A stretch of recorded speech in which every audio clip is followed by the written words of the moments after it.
How many of you, by a show of hands, ate a calorie today? Oh. What if I told you that those with your hands raised, what you have just claimed is impossible? Allow me to elucidate. A brief introduction to energy. Okay, so there's potential chemical energy, the energy that would be released if certain chemicals were allowed to interact and rearrange each other. Okay, then there's kinetic energy. It moves. And so, movement energy. And so by extent, heat is a form of kinetic energy. The more you heat something, the more it vibrates, the more it moves, it wiggles. Heat is the smallest, most basal form of energy. The most basal form energy can be expressed in. A calorie is an amount of heat. More specifically, 1 calorie is the amount of heat required to heat a cubic centimeter of water by raise the temperature of 1 cubic centimeter of water by 1 degree Celsius. And because matter is made of highly condensed energy, you can blow it apart into its basal form of energy, these heat units, calories. An instrument used for blowing apart matter into these basal energy units is called a bomb calorimeter. Just to reiterate, we have chemical energy, then we have heat measured in calories. Keep those in mind. All right, now a very brief introduction, just a brief glance at human metabolism.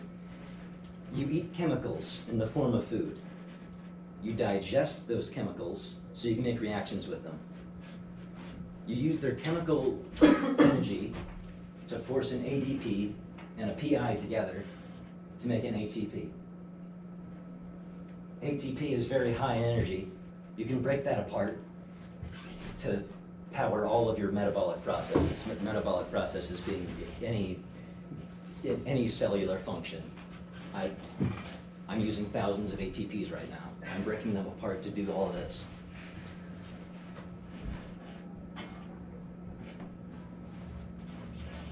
So, where in the circle do you see calories going in? That's the funny thing, they don't go in there. They have nothing to do with this.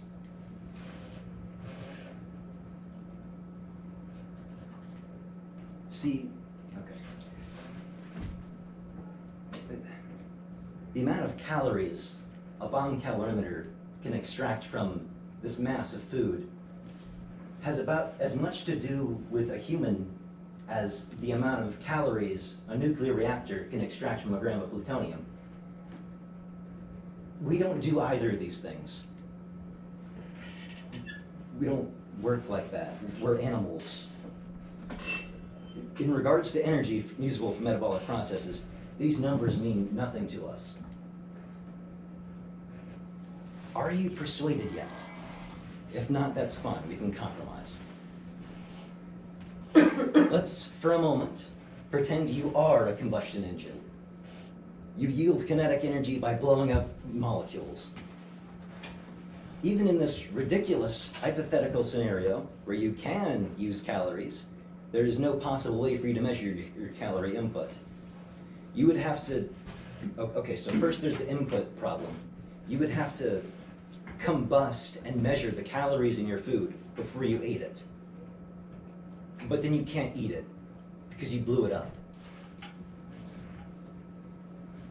And you can't go off the labeled calories either, because that's just a very rough average of, that can be, from the FDA's legal requirements, they can be up to 20% out. That's a very rough average. Now, measuring your output is slightly more plausible. All we'd have to do is lock you in a sealed chamber that measures all of the energy exiting you, all of your body heat, all of every breath you exhale, because everyone has access to that equipment. Okay. I'm being sarcastic, of course. None of this is practical. Anyway, what did we learn today? Forms of energy, especially kinetic, i.e. heat, calories, and potential chemical, for example, ATP. What the human metabolism is, and by extent how that has nothing to do with how that is completely irrelevant in the context of said metabolism's nutrition. Even if they were relevant, it would be impossible to measure one's intake or output. Is there anything else?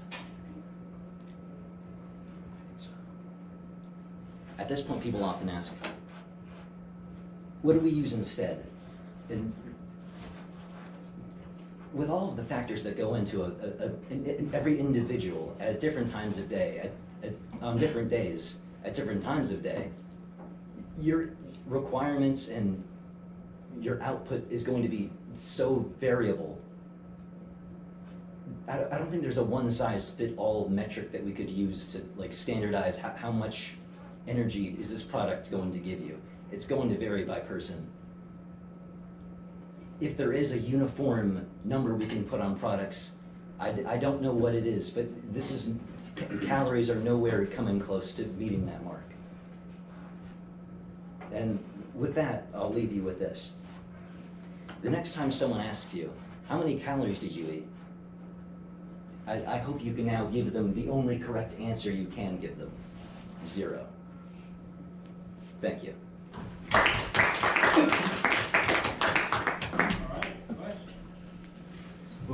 Why is calorie, I guess, not consumption, from what you're saying?